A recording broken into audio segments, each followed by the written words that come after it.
और ये करेंगे नरेश वीडियो फ्री बना देते हैं बोलेगा उसी का आनंद है। इन्हें चालू कर दास जो कहीं राज्य कोई कैसे करना पड़ो।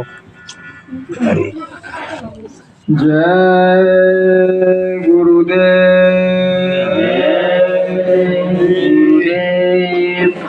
गुरु महाराज के चरणों में मेरा कोटि कोटि सादर जय गुरुदेव। सभी सत्संगी भाइयों और बहनों सभी को मेरा प्यार भरा सादर जय गुरुदेव। जय गुरुदेव। जय गुरुदेव।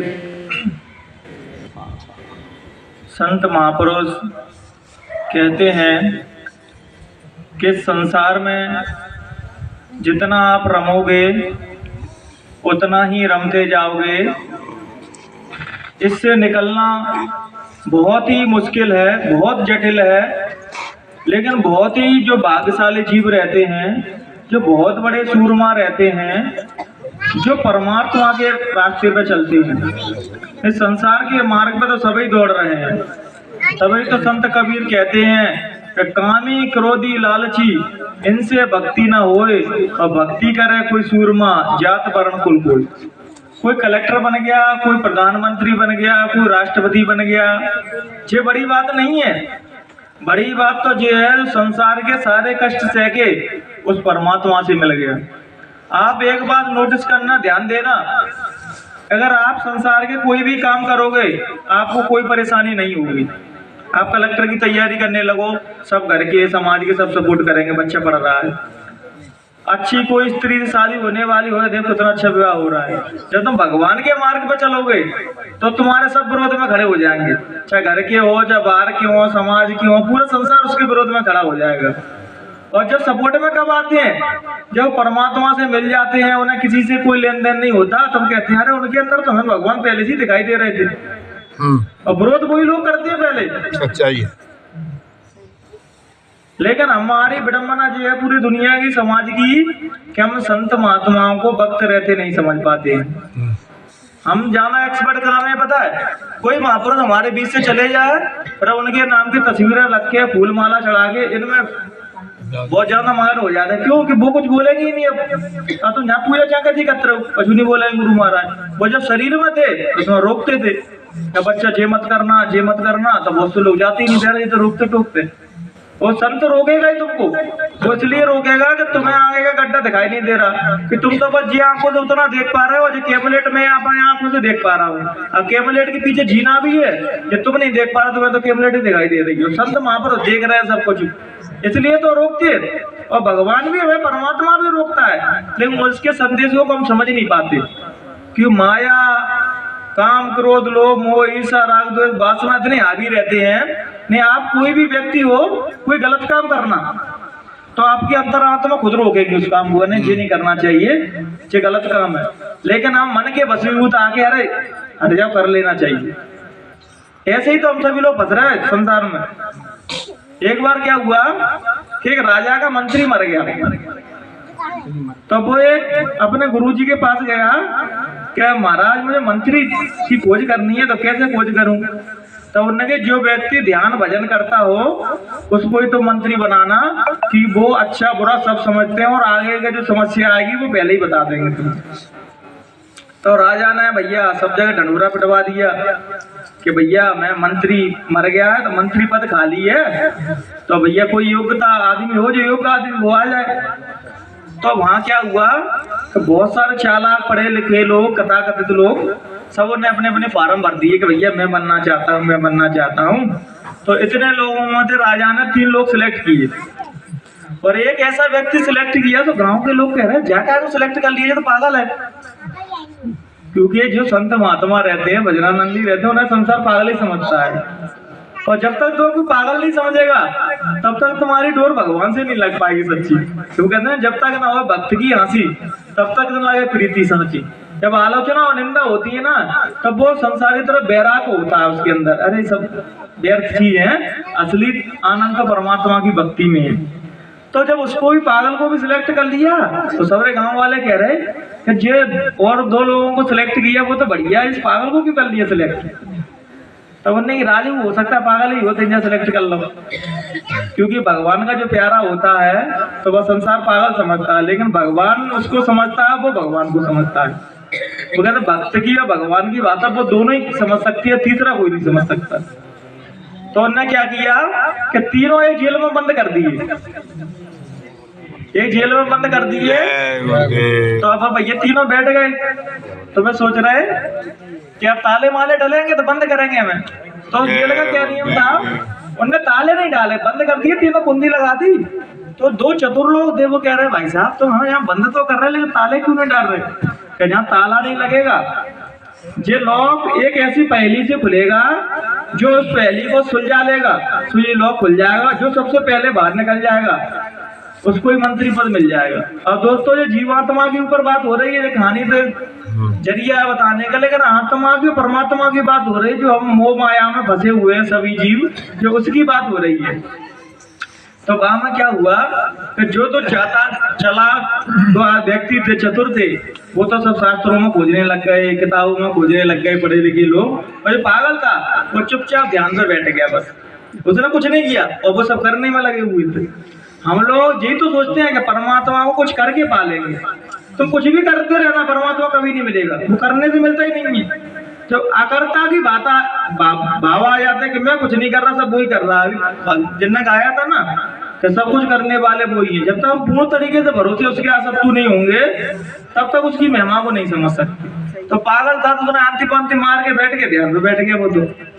अब उसके अंतर आत्मा में से एक आवाज आई, क्यों ना क्यों मैं दरवाजा चेक तो कर लूं, लगा भी है कि बंद है। अब तो वैसे लगा दिया वो, और उसने ऐसा धक्का मारा, वो गेट तो खुला ही था, वो निकल के बाल खड़ा हो गया। तो वो दो बेचारे वहां गड़त लगाने लगे, तो सबरे भैया सेनापति पहुंच गए, भैया अब तुम कहाँ लगे हो, वो तो बनना था, वो बन गया मंत्री, वो तो भूल गई, वो तो बन गया मंत्री, तो बन गई, इसने तो कुछ किया ही नहीं, ये तो आंख बंद करके बैठा था, जाके जिका कैसे खुल गया। हम लोगों ने इतना गड़त लगाया, इतने शास्त्र पढ़े, वेद पढ़े, और जे कैसे पार हो गया। तो उन्होंने कही कि हमारे गुरुदेव ने पहले ही कही, जो ध्यान करता होगा, भजन करता होगा, वो ही निकल पाएगा।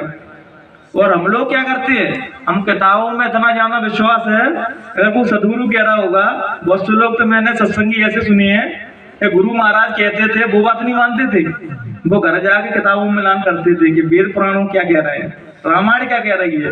वो कह रहा है महात्मा चलते फिरते वेद पुराण रामायण को खुद ही है अपने आप में। रमेश भाई साहब ने कहानी नहीं सुनाई कि सदगुरु चाहे तो किसी को भी उठा के किसी से भी मिलवा सकते हैं, पर वो नहीं चाहे तो तुम कितना ही प्रयत्न करते रहना, तुम कहीं नहीं पहुंच पाओगे।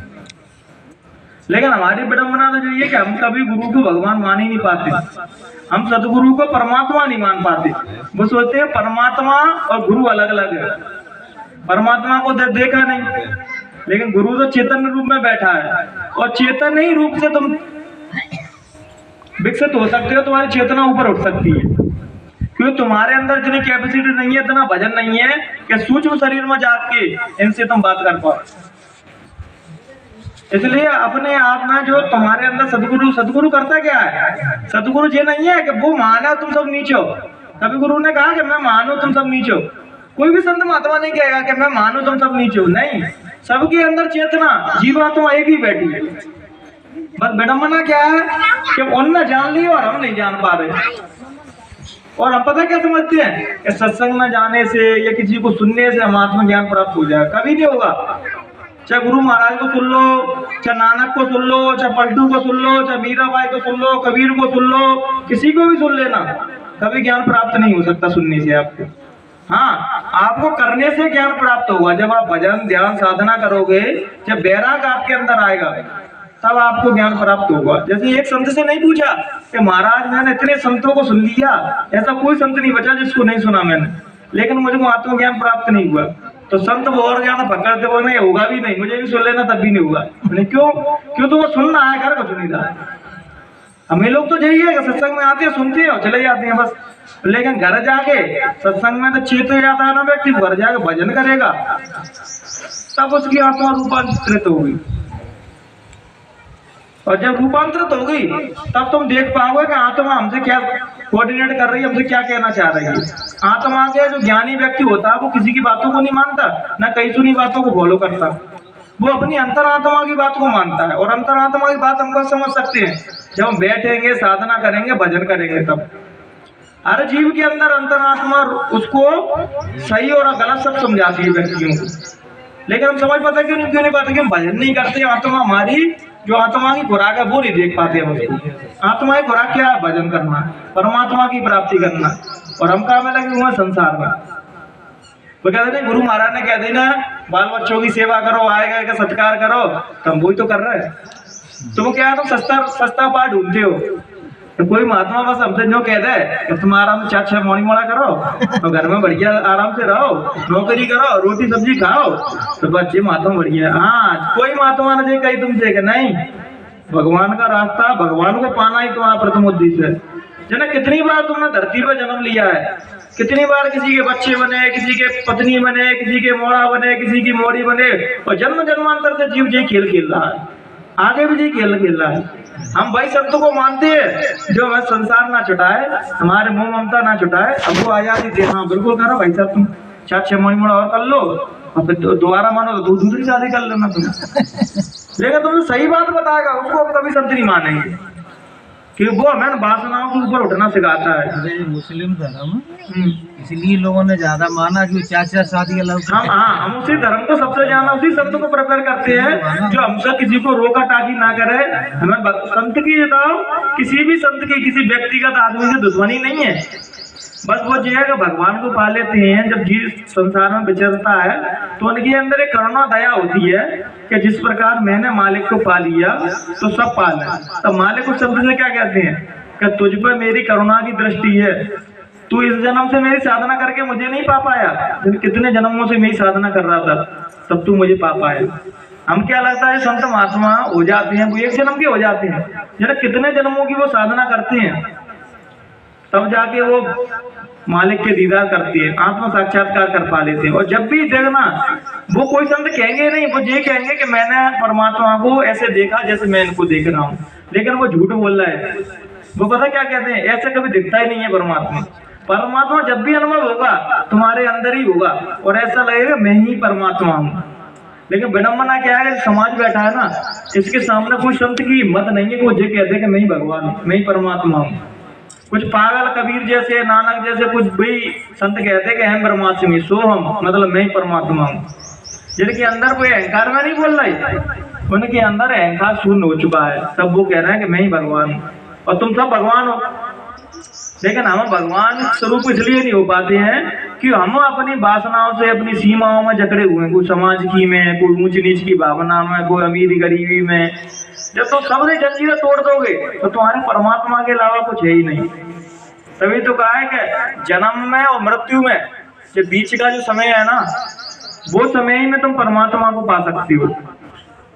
बाद में तुम तुझे मरने के बाद मिलेगा तो किसी को नहीं मिलना मरने के बाद, और मरने के बाद जो चलेगा वो तुम्हें बता के भी नहीं जाएंगे हम इतना जा रहे हैं। ये बहुत से लोग शॉर्ट काट के रहते ना, यार स्वर्ग वो है, वो नरक वो है। मैं किसी को भी नहीं मानता, ना स्वर्ग को मानता, ना नरक को मानता, कुछ नहीं मानता। जो कुछ है वो सब यही है और तुम्हारे अंदर ही है। अगर मैं किसी की स्त्री को देख के मेरे अंदर गलत भावना उठ रही है तो वो नरक है, और मैं किसी स्त्री को देख के कोई उसको परेशान कर रहा है, उसके सम्मान में खड़ा हो गया, उसको बचाने के लिए खड़ा हो गया, तो यही स्वर्ग है। तुम कैसे जी रहे हो, वही स्वर्ग और नरक है। जो व्यक्ति 2 टाइम भजन करता है, जहाँ अच्छे कर्म होते हैं उसमें सम्मिलित होता है, जैसे जहाँ भगवान की चर्चा हो रही है, जहाँ आ गया तो स्वर्ग में जी रहा है वो व्यक्ति। और एक व्यक्ति जो दुराचार कर रहा है, बलात्कार कर रहा है, माया में लिप्त है, और उसके लिए वही नरक है। ऊपर का तो पता नहीं किसी ने देखा है या नहीं देखा, लेकिन नीचे ही सब कुछ दिख रहे हैं आदमी। जब मैं बूढ़े पुराने लोगों को समझाता हूँ तो उनको अहंकार आगे आ जाता है। 20 साल का मोड़ा मैं समझाऊँ, लेकिन ये भूल जाता है कि 20 साल का व्यक्ति, जब तुम्हें 20 साल में जो होश नहीं था कि तुम्हारा अच्छा और बुरा क्या है, तब 20 साल के व्यक्ति ने सब कुछ त्याग के भगवान की शरण में पहुंच गया। लेकिन उसको भी हमें एज की दृष्टि से, उम्र की दृष्टि से देखते हैं। ज्ञानियों की कोई उम्र नहीं रहती। अब जो था मैं हमारा 70 साल का हो जाऊं और मुझ में ज्ञान की कोई योग्यता नहीं हो, कोई भजन नहीं हो, कोई साधना हो, तो तुम 70 साल से तो उम्र करेंगे कैसे? अरे बाबा आगे 70 साल। अगर 20 साल का भजन कर रहा हूँ, महात्मा जैसे गुण, तो इसमें कोई दोष है मेरा? लेकिन जो लोगों की विडम्बना है कि या तो बूढ़े पुराने रह जाए, फिर बच्चा है बुका ये ज्ञान का जान, अब बताओ, जब ज्ञान की ओर निकलते हैं सब बच्चे ही रहते हैं, लेकिन यहाँ जो भौतिक एज है कोई 70 साल का 50 साल का, लेकिन जब तक ज्ञान नहीं हुआ सब बच्चे हैं। अब ये मार साहब कहें कि हम बच्चे नहीं है, जब तक नहीं हुआ बच्चे नहीं, बच्चे बड़े हो जाते हैं। जैसे ही भगवान शंकर कहते थे कि पार्वती जो तू प्रश्न पूछ रही है ना कि गुरु कौन है, तो जो इतना जटिल प्रश्न है कि यूं तो मैं किसी से कहता नहीं हूँ, जो तू बार बार पूछ रही है तो मैं कह रहा हूँ कि जो मैं हूँ वो ही गुरु है और जो गुरु है वो मैं हूँ। मुझ में और गुरु में कोई भेद नहीं है। लेकिन ये है कि कलयुग में कोई गुरु अपने आप को नहीं कह सकता कि मैं भगवान हूँ। लेकिन जो शिष्य अपने गुरु को भगवान नहीं समझता और वे सोचता है गुरु के 5 चीखे और सब मंदिर में पचीटा खा रहे हैं, उनको सदगुरु कभी रूहानियत के दर्शन नहीं खुलाते, उसके दरवाजे मालिक के कभी नहीं खुलते, क्योंकि जब तक गुरु इजाजत नहीं देंगे तब तक मालिक के दरवाजे खुलेंगे नहीं। और खुलते उसके लिए जो बाहर प्रदर्शन ना करे। यहाँ के तो मैं लोगों को देखता हूँ तो पचीटा खाएंगे जब तस्वीर के सामने, और मैं घर है इनके देखो तो उनके अंदर कछु नहीं, बस यही लोगों ने दिखाती है। इसलिए तो कहते हैं दिखावटी दुनिया से दूर रहता हूँ और गुरुदेव की भक्ति में छूट रहता हूँ। जो भजन करता हुआ साधना करता हुआ वो किसी भी प्रकार का दिखावा नहीं करेगा, उसके अंदर तो एक ही भावना रहती है कि मैं किसी भी प्रकार मालिक से मिल जाऊं और समाज को मैं निस्वार्थ जो दे पाऊं, समाज का किसी का भला कर पाऊं, जी मेरी एक कामना रह जाती है बस। इसलिए तो एक संत ने क्या खूब कहा, चाहे शंकर की पूजा कर लेना, चाहे हनुमान की कर लेना, चाहे राम जी की कर लेना, कोई तुम्हें अपना पद नहीं देगा। तो राम की पूजा कर लेना या कृष्ण की कर लेना या हनुमान की कर लेना, कोई तुम्हें अपना पद नहीं देगा। देगा क्या? तुम्हें जगह नौकरी दे दो तो नौकरी दे सकता है, तुम्हें संसार की सारी चीजें दे सकता है, लेकिन तुमने कहा कहना हनुमान जी तो हमें अपना पद दे दो तो नहीं देंगे वो। तुम कह रहे वो हनुमान बना दो तो नहीं बनाएंगे। लेकिन गुरु ही एक वो शख्स है जो अपने शिष्य को अपना स्वरूप देता है, जो अपने जाने से पहले उस गुरु को दे जाता है कि अब तू गुरु है। तो गुरु की मानता कैसी है कि वो अपना पद अपने शिष्य को दे देती है, और कोई देवी देवता नहीं दे पाता। आपको कह रहा था देवी देवताओं को भी ईर्षा राग देश सब है देवी देवताओं को। नहीं बिलीव नहीं आया ना आपको तो आप भजन करके देख लेना, बस भजन में तल्लीन हो जाएगा, भाई भजन ही भजन करना है बस। तो सारी शक्तियां ब्रह्मांड के जो घूम रही है ना सब तो नीचे गिराने में लग जाए। क्यों? क्योंकि जो ऊपर निकल गया उस मालिक से मिल गया तो सबको रिस्पेक्ट करनी पड़ेगी। सब देवी देवताओं को, ब्रह्मा विष्णु महादेव को, सबको इसकी इज्जत करनी पड़ेगी। तो वो पूरी कोशिश करते हैं कि नीचे गिर जाए बस कैसे। और जो दृढ़ माइंडेड होता है, दृढ़ निश्चय होता है अपने गुरु पर विश्वास करके, वो डटा रहता है बस। अब वो आएंगे किस लिए? तो वही परीक्षा लेने के लिए कि तुम भजन में दृढ़ इच्छुक हो कि नहीं, तो मालिक से मिलने के लिए कितनी प्यास है। अभी हमारे अंदर प्यास ही पैदा नहीं हो रही मालिक के मिलने की। सबसे बड़ा मना तो यही है कि हम जाते हैं और सुन के और चले जाते हैं बस। और लोगों को मैं देखता हूँ बूढ़े पुराने लोग हो गए हैं, उनके भी अंदर भगवानी को चाहना नहीं है। वो तो जहाँ आती है मोड़ा की नौकरी न लग रही, मैं गुरु महाराज से कह दिया लग जाए नौकरी। अरे भैया मोड़ा वो है ना, वो कुछ ना कुछ करेगा, भूखा नहीं मरेगा, चिंता मत करो। देखो तुम अपने कल्याण की तब सोचोगे, मरने के बाद ना मोड़ा संग जा रहे, ना मोड़ी जा रही, ना मकान, ना हाट हवेली, कुछ नहीं जा रहे। कभी कभी तो स्वार्थी हो जाएगा, अपने बारे में सोचा करो। मरने के बाद बताओ अपन जलाना जाते हैं तो कोई संगे मर जाता जिंदा आदमी, क्या भैया मैं बाबा मैं मर रहा हूँ इनके संगे, कि मैं चाचा है कि मैं पापा, कोई मरता है? कोई नहीं मरता अपने संगे। बताओ झूठी एक अहंकार है कि मैं मर जाऊंगा तो संसार कैसे चलेगा। संसार तुम्हारे मरने के बाद और अच्छा चलेगा, और तुम जिंदा हो तब भी अच्छा चल रहा। संसार तो रोक रहा है किसी के लिए, चाहे राम आए हो, चाहे कृष्ण आए हो, चाहे बुद्ध आए हो, कोई भी आए हो, संसार किसी के लिए नहीं रुका। तो हमारी चतुराई यही है कि हम अपने मरने से पहले भगवान को पालें या अपनी मुक्ति का मार्ग खोल लें, 84 लाख योनियों को पीछे छोड़ दें। सदगुरु जी तो कहते थे कि मेरे रहते हुए भजन कर लो। नहीं आंगा तो सेवा लेने वाले, पैसा रुपया लेने वाले, सदगुरु बनने वाले तमाम मिलेंगे, लेकिन भजन कराने वाले एक भी नहीं मिलेगा। ना वो खुद कर रहा होगा ना दूसरे ने कराने ही सही देगा। वो तो बच गया हो, इन्हें पूछ लो तो मिल जाओगे, इनके पैर छीलो तो मिल जाओगे, शॉर्टकट रास्ता बता देगा तुम्हें। और किसी के पैर छीने से आप कभी नहीं पहुंच सकते कहीं पे भी, चाहे मेरे छीयो चाहे किसी और के छीयो, कोई भी महात्मा के पैर छीले ना, आप कभी भगवान से नहीं मिल पाओगे। भगवान से तभी मिलोगे जब महात्माओं से विधि पूछ के तुम भजन में लग जाओगे, साधना में लग जाओगे। और तुम्हारी चेतना जब ऊपर के द्वार पर पहुंच जाएगी, जब तीसरी दृष्टि खुल जाएगी, आत्मा जागृत हो जाएगी, तभी मिलना हो पाएगा। नहीं, गुरु महाराज के पहुंचने से तुम्हारा पहुंचना नहीं हो रहा, ना कबीर के पहुंचने से कबीर तुम्हारा पहुंचना हो रहा, ना हमारे पहुंचने से किसी का पहुंचना हो रहा, ना भाई साहब के पहुंचने से किसी का पहुंचना नहीं हो रहा। इसलिए मत देखो कि भैया कौन पहुंच गया, बाकी पाए पकड़ना है, बस पाए पकड़ने दो तो उपाय बता दे, भैया ऐसे मैंने किया, तुम कर लो, तुम भी पाल लो, कुछ तो गद्दे का जो हाथ धरते है पहुंचा देते हैं स्वर्ग में। ये तो चालाकियां हैं अपने मन की। तू महात्मा के यहाँ गए, अरे महात्मा जी नकू जनते पहुंचा दे स्वर्ग में, देवी देवता ने दर्शन करा दो, तो नहीं जी महिमा जी है, तो ऐसे ही महात्मा हाल मिल जाता, चोर न चोर हाल मिल जाता। तो हाँ पहुंचा दूंगा मैं, ठेकेदार माना फिर रहा समाज में, पूरा 5,000 की गड्डी देती हाल में लोग में पहुंचा देंगे, 10,000 की देती तो सब पार कर देंगे यार। अब जो चुनेंगे बच्चा, इस प्रकार हम भजन कर रहे हैं, तुम भी भजन करो। ये सीधी बात तुमको कोई नहीं बताएगा, क्योंकि हम काम पता, हम लोग काम मगाना है कि हम जाएं आराम से और जो भाई साहब जी 150 रुपये समाज में अपन जाते नहीं, घी दे दो, कितने रुपये किलो, 700 दे दो, 700 पकड़ो।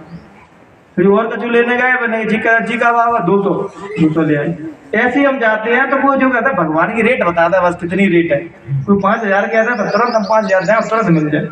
इतना सस्ता होता तो मुकेश अंबानी घर फ्रिज में बैठे होते भगवान। इसलिए भगवान को पाना है तो बस एक रहो, किसी संत को सुनो और सुनने के बाद बस उनसे हाथ जोड़ के एक ही प्रश्न करो कि महाराज तुम्हारे दिनचर्या क्या है, तुमने भगवान को कैसे पाया, वह भगवान से मिलने का रास्ता पूछो उनसे। संसार की चीजें देखिए तो किसी संत महात्मा के पास रहोगे तो भगवान उनके प्यार है वो, तो उनके पास रहोगे, संसार की चीजें तो अपने आप ही मिल जाएंगी। मेरे गुरु महाराज कहते नहीं संसार की चीज मुझसे क्यों मांग रहे हो, बोलो तो मेरे संगे लगे वो अपने आप प्यारे काम बनेंगे, तो मांग के सर्वंदा अपने आप को भी कर रहे हो, मुझे भी कर रहे हो। इसका मतलब तुम क्या समझ रहे हो, सतगुरु कुछ नहीं जानता। तभी तो हम कहते हैं कि भूखे मर रहा है, रोटी दे दो मैं, नौकरी नहीं लग रही, नौकरी दे दो मैं, क्योंकि उसको तुम अज्ञानी समझती हो। जहाँ तुम ज्ञानी समझ लो, जैसे हम घर रहते हैं तो मैं मतलब ही नहीं, हम तो जो सोचते मैं जिसका भजन कर रहा हूँ मेरा अपने आप चिंतन करेंगे, मेरा ख्याल अपने बिना, मैं तो जो कहता हूँ अगर उन्हें भजन करवाना होगा तो मुझे 2 टाइम रोटी देगी, नहीं करवाना होगा तो भूखे मारे तो मैं भजन छोड़ दूंगा क्या, तो बढ़िया मुझे 2 टाइम रोटी मिलती है, मैं भजन करता हूँ। मैं तो बस उनसे यही कहता हूँ भैया तुम मेरा ख्याल रखोगे तो मैं तुम्हारा ख्याल रखूंगा, मेरा काम बस भजन करना है, तुम्हारा ख्याल है मेरे ख्याल रखना।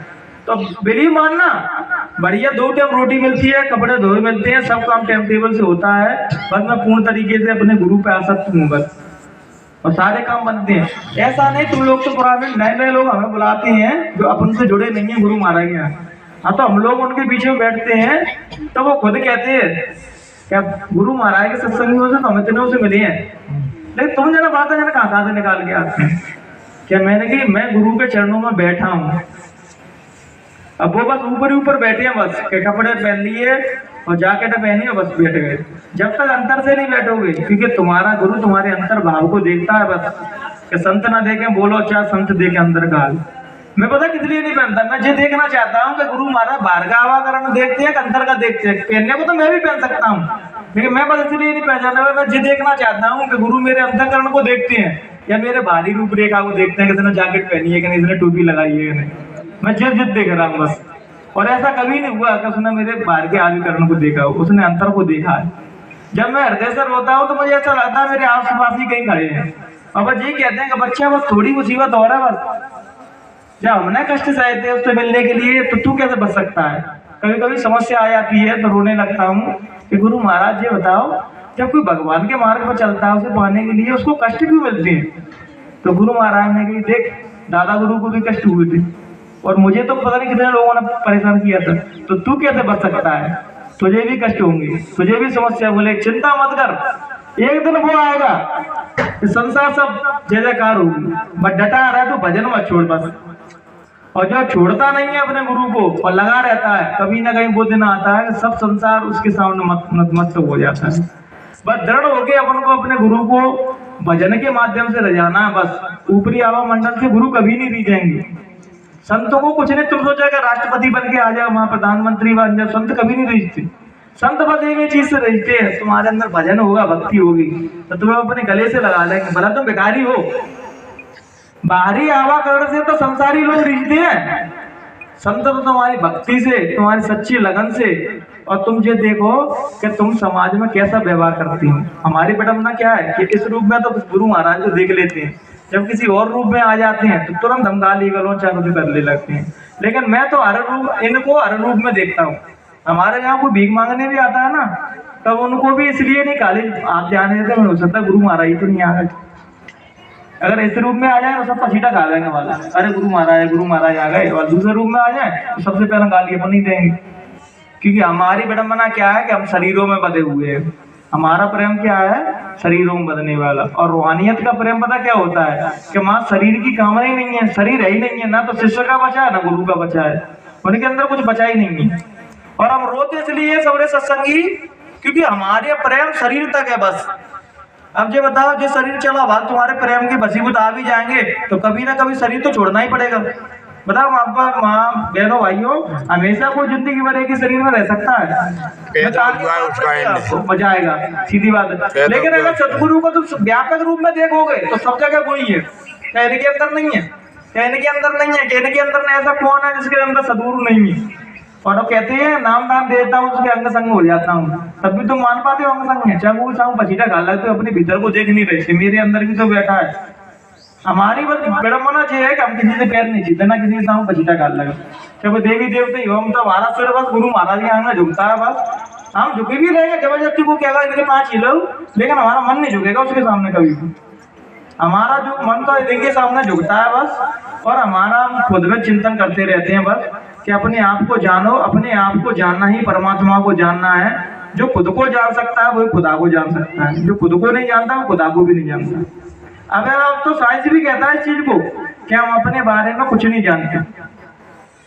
जैसे कृष्ण भगवान ने वहां पार के यशोदा मैया को ब्रह्मांड नहीं दिखाया था कि हम भजन करेंगे, सारी कलाएं हमारे अंदर हैं, सब शक्तियां हमारे अंदर हैं। लेकिन अब क्या दूसरा भजन कर रहा था, हम काम मशहूर है, दूसरा भजन कर ले, कोई महात्मा बन जाए, हमारे पास ही लेंगे बस। और हम तो बेकाम करेंगे, संसार सब कर रहे थे। तो इन चीजों से दूर हटो बहनों भाइयों। हम बस एक भजन की लाइन सुना के अपनी वाणी को विराम देती हैं। प्रेम के बंधन में गुरुवर बंध गए, प्रेम के बंधन में गुरुवर बंध गए। प्रेमियों ने जो बनाया बन गए, प्रेमियों ने जो बनाया बन गए, प्रेम के बंधन में गुरुवर बंध गए। केवल सतगुरु को प्रेम से ही रजाया, प्रेम से ही बांधा जा सकता है। कोई कहता है भाई कि मैंने अपने गुरु को भी बांध लिया, तो अहंकार से वो कहते नहीं। यूं तो कायनात की कोई शक्ति उनके अंगूठे को भी नहीं ला सकती, सतगुरु के बारे में कहा गया है। और प्रेम से कोई उनको जंजीर से बांध के ले जाता है। तो वो अपने अंदर प्रेम पैदा कीजिए, वो अपने अंदर से रोइए। और जब मत समझिए कि मुझे यात्राओं में और सत्संगों में देख रहा, तुम घर बैठ के भी रो रहे हो ना, वो भी देख रहा है। अगर जो सीमित आ रहा है वो समझे ही कैसा कि केवल आप सत्संग में देख रहा है, वो आश्रम तक देख पा रहा है तुरंत। लेकिन सदगुरु ऐसा नहीं है। सदगुरु जहाँ विरह वेदना से कोई शिष्य रोता है, अब वो रो किस लिए रहा है, उसकी कोई समस्या है, कोई वासनाओं के लिए रोता है, नौकरी वो दे देते हैं। लेकिन कोई मालिक के लिए रोता है, तब वो आते हैं, जब रोते हैं तब वासनाओं के लिए रोते हैं। अब थोड़ा समय बचा है हम सभी लोगों का, क्योंकि 70 हो गए, क्योंकि 50 हो गई। अब सच्चा हृदय मालिक से लिए रोए क्या, ये मालिक हमारी 84 लाख योनियां छूट जाए, हम अपने आप को जाने, हमारे अंदर जो जीवात्मा बैठी है हम उसके साक्षात्कार कैसे कर पाए, हमारे अंदर जो अमर तत्व बैठा है जो कभी नहीं मरता उसको हम कैसे जान लें। बस यही प्रार्थना दिन रात लगे रहे और अपने तत्व को जानने की कोशिश करें। बस इन्हीं विचारों के साथ हम अपनी वाणी को यहीं विराम देंगे। अगर कहने सुनने में हमसे कोई भी त्रुटि रह गई हो तो देखो बहनों भाइयों, हम तो आपके बेटे हैं, छोटे भाई हैं, तो हमें बहुत दर्द होता है कि बूढ़े पुराने लोग ये वासनाओं में बिधे हुए हैं। अब तो सब जी लिया, सब कर लिया तुमने, मकान बना लिए, बच्चे पैदा कर लिए, शादी भी कर ली, अब तो उस मालिक की ओर निकल पड़ो। नहीं फिर जे मत गया ना, उनने चेता दिया बहुत, अब आगे भी जगह से सत्संग हो रहा है, सब चेता रहा है आगे तुम्हें। आपकी मर्जी है। फिर भैया तुम जाना, तुम्हारा काम जाना, सभी संतों का बस यही निवेदन है। जय गुरुदेव। जय गुरुदेव। अब मार साहब आएंगे हमारे बीच में, आपको बोलना है, आ जाओ 10 मिनट के लिए, आ जाओ।